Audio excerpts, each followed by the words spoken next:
e meu Pai o amará, e a Ele nós viremos. Aleluia, aleluia, aleluia, aleluia, aleluia, aleluia. O Senhor esteja convosco. Ele está no meio de nós. Proclamação do Evangelho de Jesus Cristo segundo João. Glória a vós, Senhor.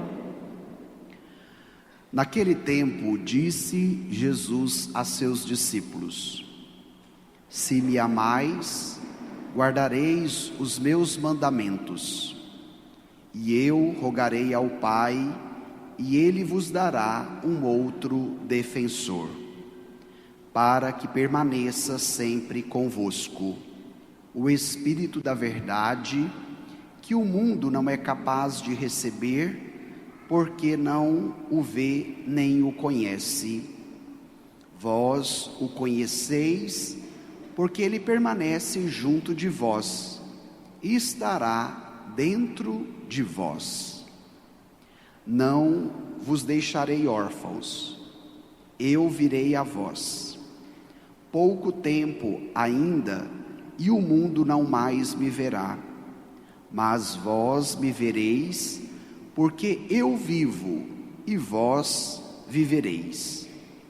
Naquele dia, sabereis que eu estou no meu Pai, e vós em mim, e eu em vós. Quem acolheu os meus mandamentos e os observa, esse me ama. Ora, quem me ama será amado por meu Pai, e eu o amarei e me manifestarei a ele. Palavra da salvação. Glória a vós, Senhor. Aclamai, ó Senhor Deus, ó terra inteira, cantai salmos a seu nome glorioso. Irmãos e irmãs, celebramos hoje a liturgia do 6º domingo da Páscoa. E nós hoje continuaremos a escutar o trecho do Evangelho de São João, capítulo 14, que nós iniciamos no domingo passado. Eu lhes dizia que esse trecho é chamado o discurso de despedida de Jesus. Na última ceia, ele prepara os discípulos para aquilo que ele iria viver em Jerusalém, principalmente diante da sua condenação, morte e depois ressurreição. E por que a igreja nos possibilita escutar o discurso de despedida no período pascal? Porque no próximo domingo nós vamos celebrar a ascensão do Senhor. Depois de ressuscitado glorioso, ele volta para a direita do Pai, de onde saiu. Mas nesse sentido, Jesus já prepara os discípulos que a sua volta gloriosa para o Pai não causaria um distanciamento entre ele e os discípulos. Pelo contrário, estando junto do Pai, ele poderia estar junto de todos, coisa que humanamente falando não é possível, porque a nossa materialidade, o nosso corpo biológico ocupa sempre um lugar, um espaço, devido à matéria. Agora, na dimensão espiritual, estando no Pai glorioso, ressuscitado, ele poderá estar com todos, em todos os lugares.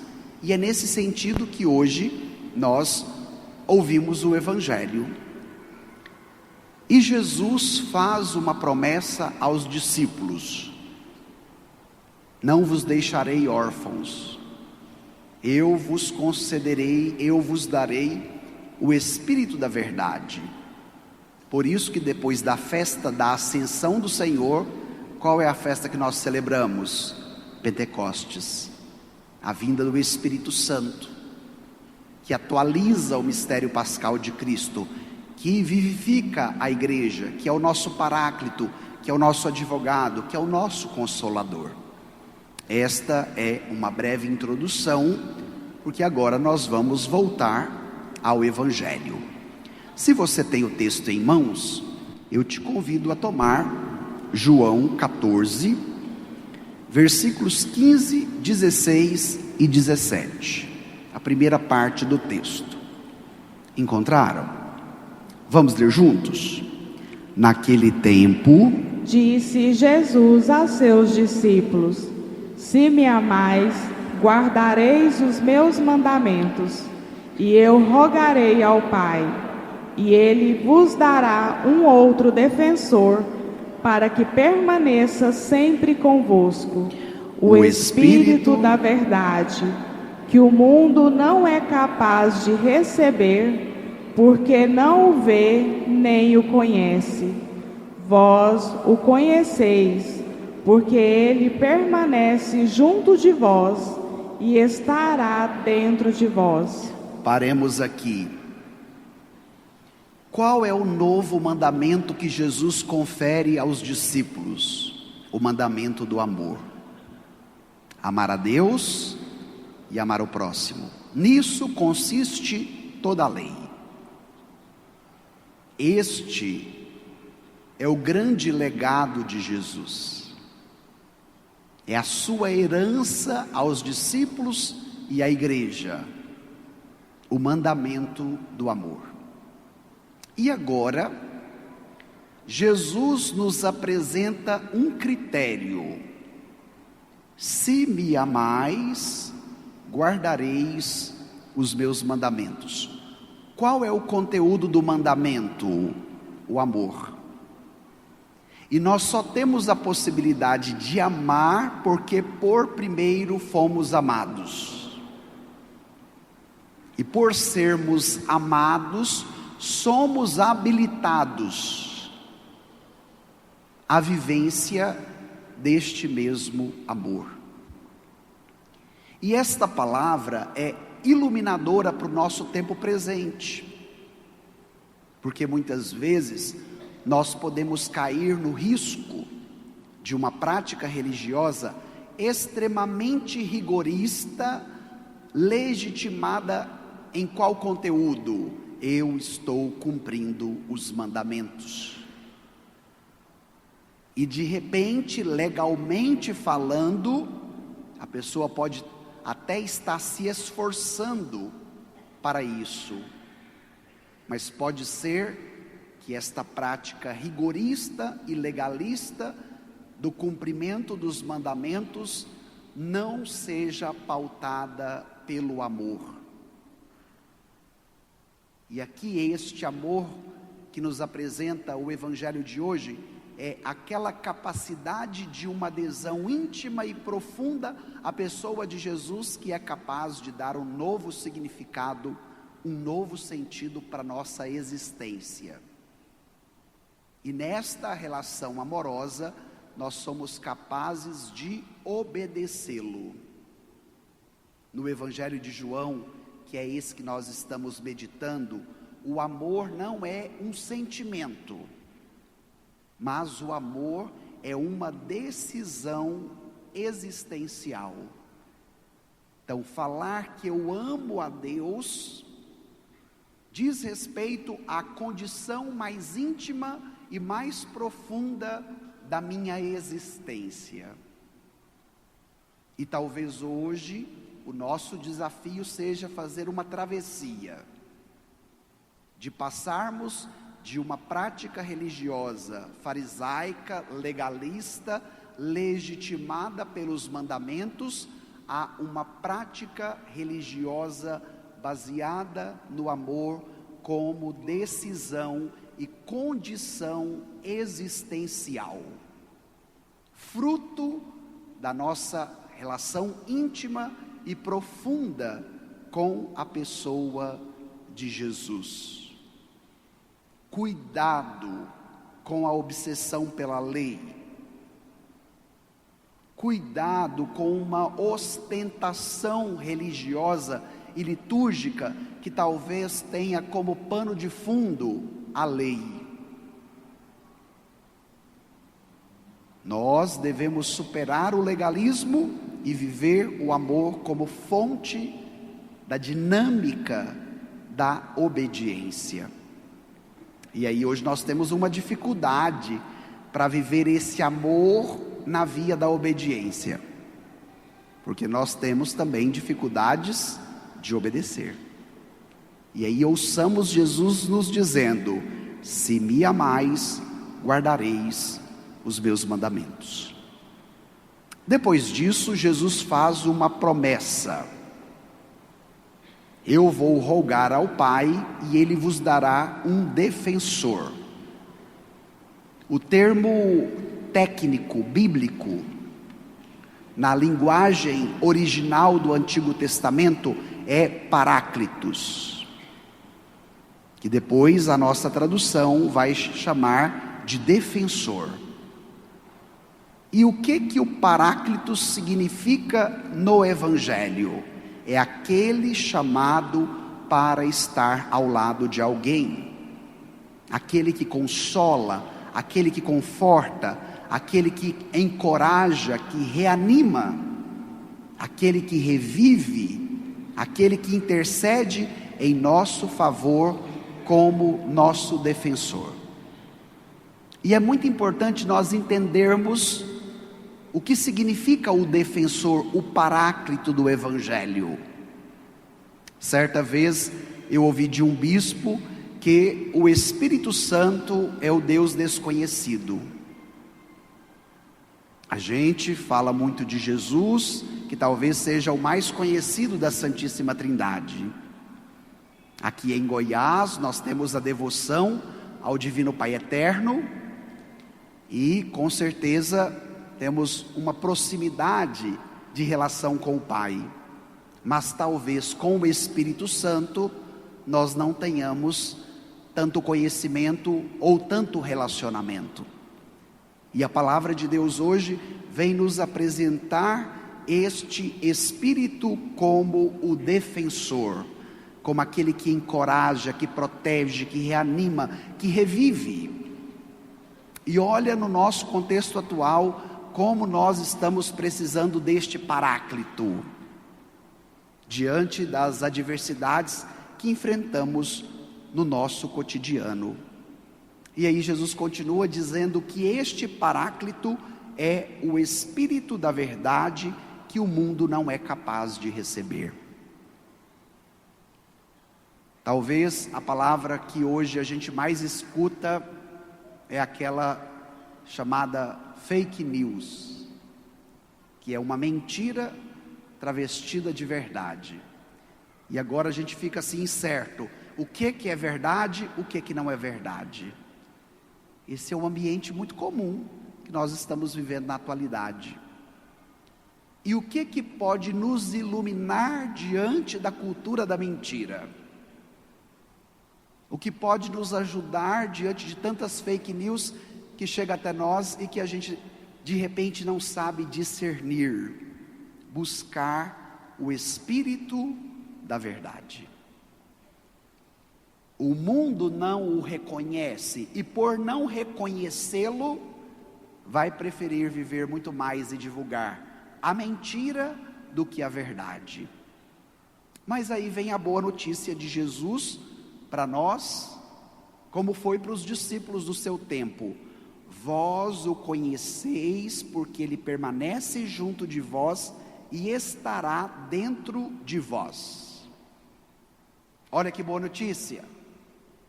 Se o mundo não conhece, porque fez esta opção, eu posso conhecê-lo, você pode conhecê-lo. E a partir do momento que você se abre à ação do Espírito da verdade, à ação do Paráclito, ele realiza dois movimentos. O primeiro movimento, ele permanece junto de vós. Que movimento é esse? externo. E o segundo movimento, Ele estará dentro de vós. Minha gente, a obra que o Espírito Santo realiza em nós, ela é completa. Não é à toa que Jesus o chama como o Espírito da verdade, porque ele trabalha por fora, mas ele também trabalha por dentro.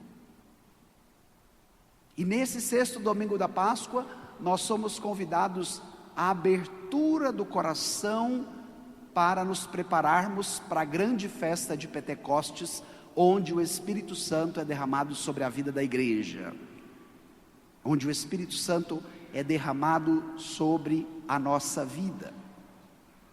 E depois disso, vem um versículo muito importante no Evangelho, que eu quero tomar com vocês. Na verdade, dois, os versículos 18 e 19.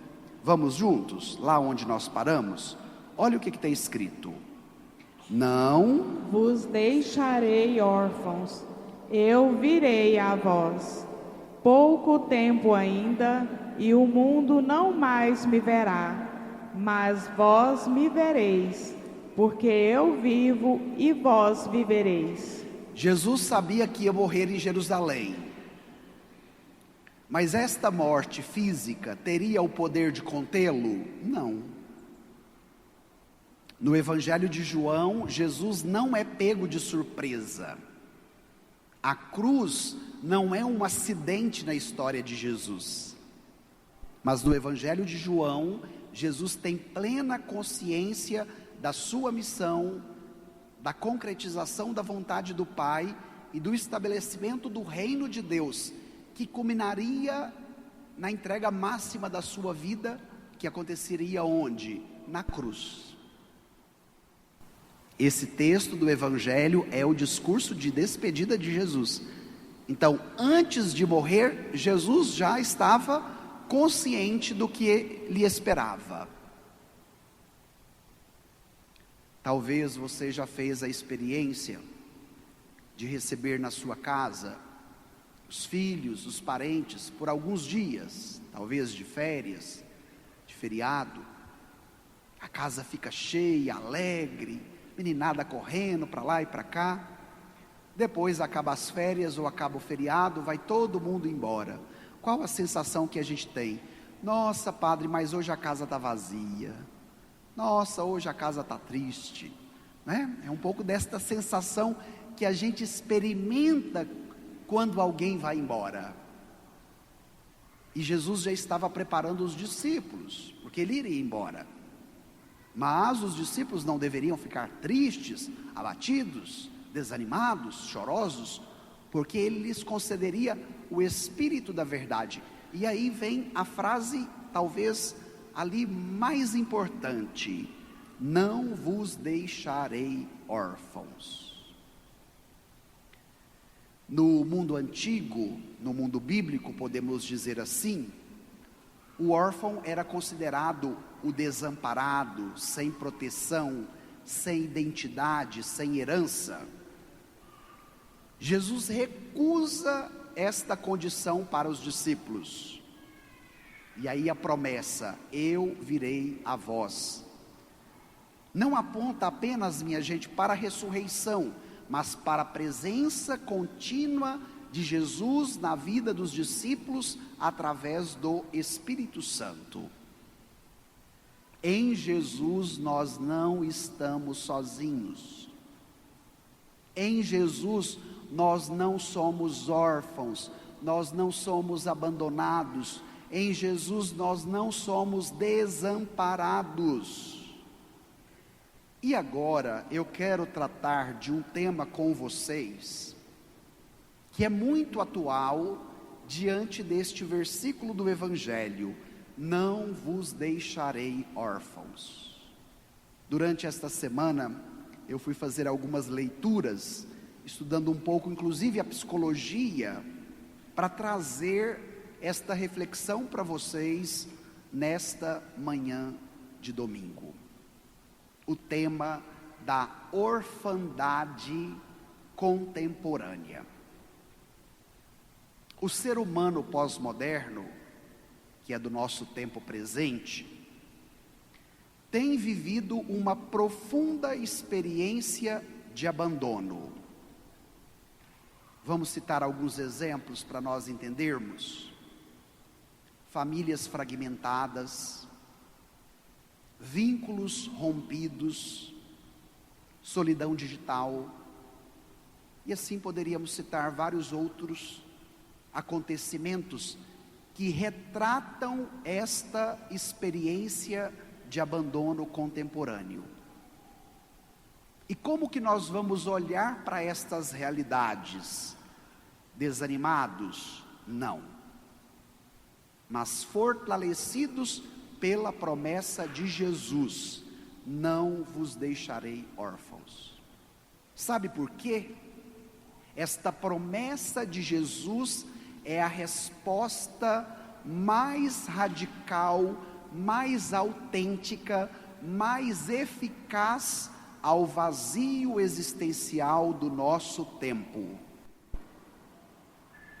Repito, esta promessa de Jesus é a resposta mais eficaz ao vazio existencial do nosso tempo.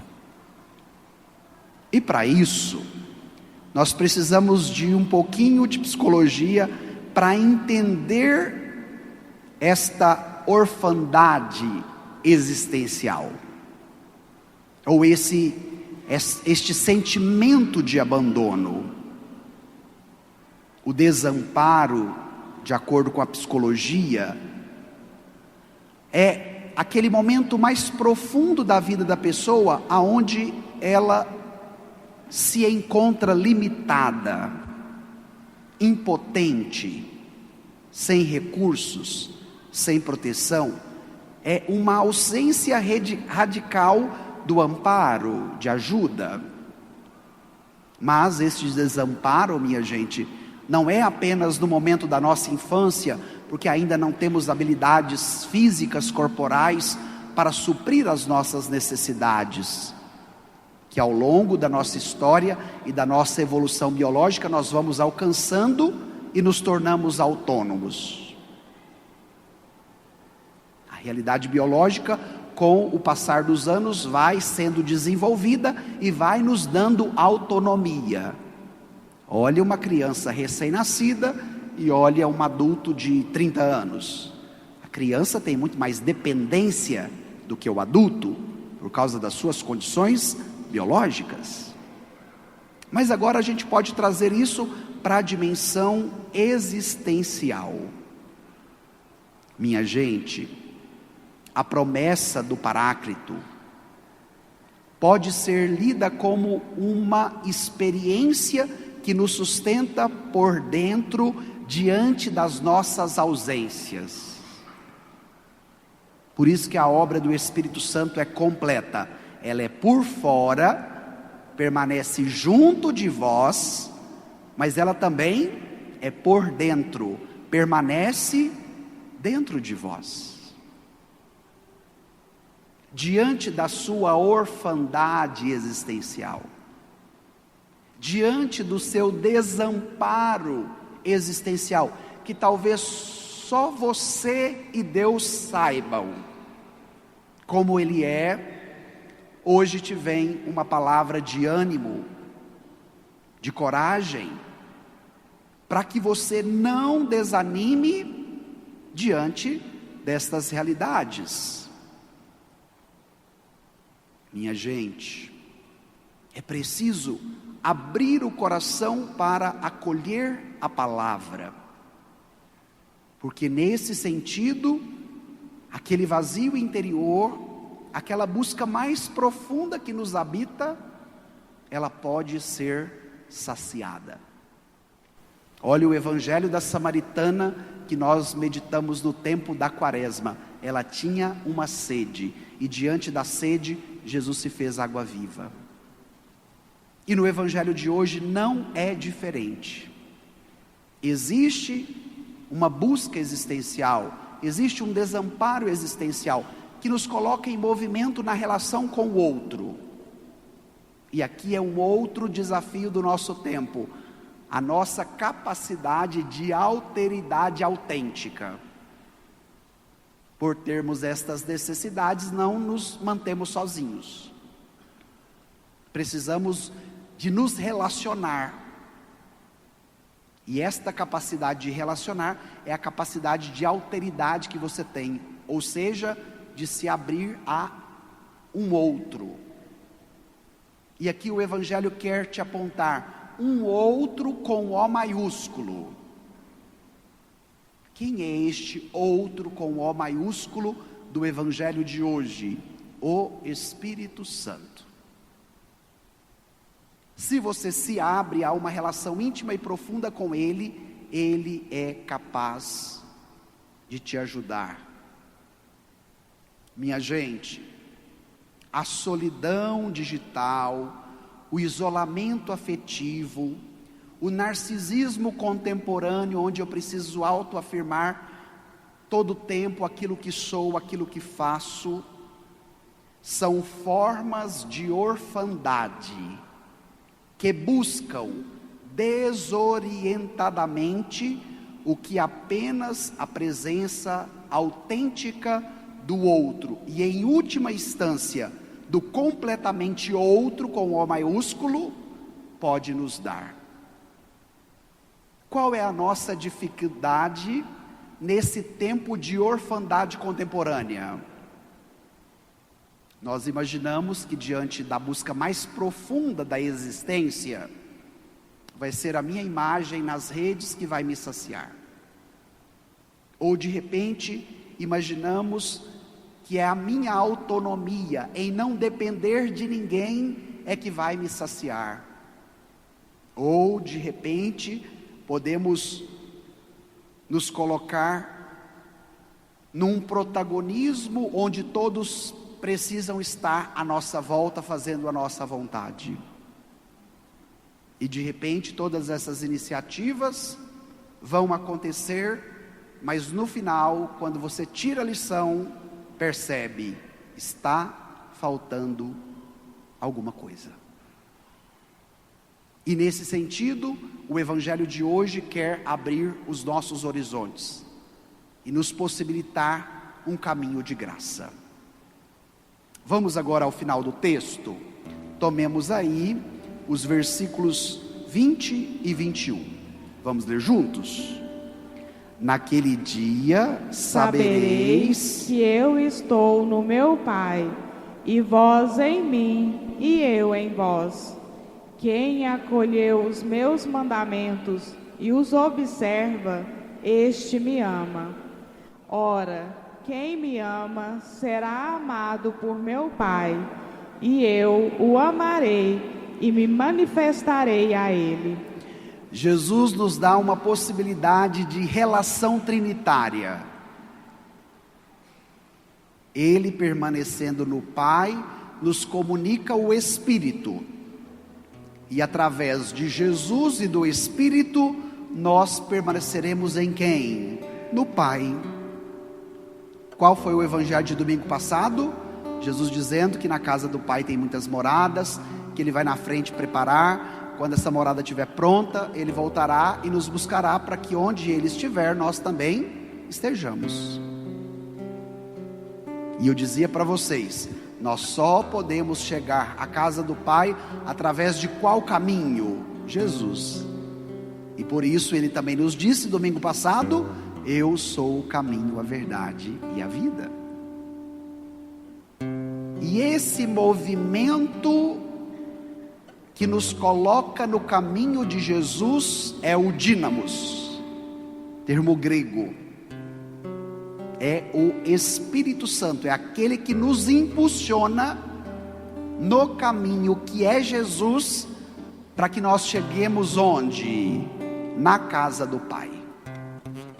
O evangelho de hoje é essencialmente trinitário: o Pai, o Filho e o Espírito Santo. E aí Jesus diz que naquele dia sabereis que eu estou no Pai, e vós em mim, e eu em vós. Vocês conseguem perceber a circularidade dos verbos? Eu no Pai, eu em vós e vós em mim. Qual é o destino último de cada pessoa humana? A comunhão trinitária. Aqui está o remédio para nossa orfandade contemporânea. Aqui está o antídoto, o remédio para essa sensação de abandono existencial, que muitas vezes nos traz tantos transtornos, sejam exteriores ou interiores. Somos seres carentes, necessitados, incompletos. E vai ser esta capacidade de se abrir a um outro com O maiúsculo, que poderá saciar a nossa fome mais profunda, a nossa busca mais profunda, na qual habita o abandono existencial. E aí Jesus encerra dizendo: quem acolheu os meus mandamentos e os observa, esse me ama. Quem me ama será amado por meu Pai, e eu o amarei e me manifestarei nele. Gente, Jesus é maravilhoso, porque se é a capacidade desta relação de alteridade que nos faz ser saciados diante do nosso abandono contemporâneo, ou da nossa orfandade contemporânea, esta relação se dá pela via do amor. O amor é o fermento no qual o nosso coração anseia e deseja a todo momento, sinalizado como busca existencial ou como busca mais profunda de ser saciado, de se tornar completo, de se tornar pleno. E hoje qual deve ser a minha atitude diante desse evangelho? Guardar os mandamentos, observar estes mandamentos, ou seja, colocá-lo em prática por causa da relação íntima e profunda, amorosa, que eu vivo no coração de Deus, que é Pai, Filho e Espírito Santo. Santo Agostinho diz: o Pai é o que ama, o Filho é o amado e o Espírito Santo é o amor. E nós somos o transbordar deste amor trinitário. Por isso há em nós este anseio, há este desejo, há esta busca, há esta necessidade por aquilo que faz parte da nossa essência criadora. E aí vem a resposta de Jesus: quem acolheu os meus mandamentos e os observa, esse me ama. Ora, quem me ama será amado por meu Pai, e eu o amarei e me manifestarei nele. Então vamos pedir agora, no final desta homilia, esta graça de que o nosso guardar os mandamentos não seja apenas uma prática legalista, mas seja uma resposta ao amor com que eu fui amado pelo Pai, pelo Filho e pelo Espírito Santo. A santidade, minha gente, não é apenas uma observância fria da lei e dos mandamentos, mas a santidade é uma entrega ardente e amorosa como resposta que eu dou ao Pai, ao Filho e ao Espírito Santo pelo amor que eles derramaram na minha vida. E hoje você é convidado a fazer uma travessia do seu abandono existencial, da sua orfandade existencial, a experiência do amor íntimo e profundo com o Pai, com o Filho e com o Espírito Santo, para que você, respondendo a este amor, possa guardar e observar. Quem me ama será amado por meu Pai, e eu o amarei e me manifestarei a Ele. Vamos pedir então que este amor do Pai, do Filho e do Espírito Santo seja derramado sobre os nossos corações.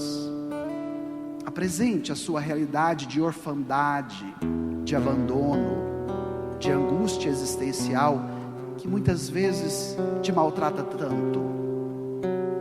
E peça esta graça da experiência do amor de Deus na sua vida, onde você seja capaz de respondê-lo, guardando e observando os seus mandamentos. Peça com fé esta graça, meu irmão, e o Senhor lhe dará.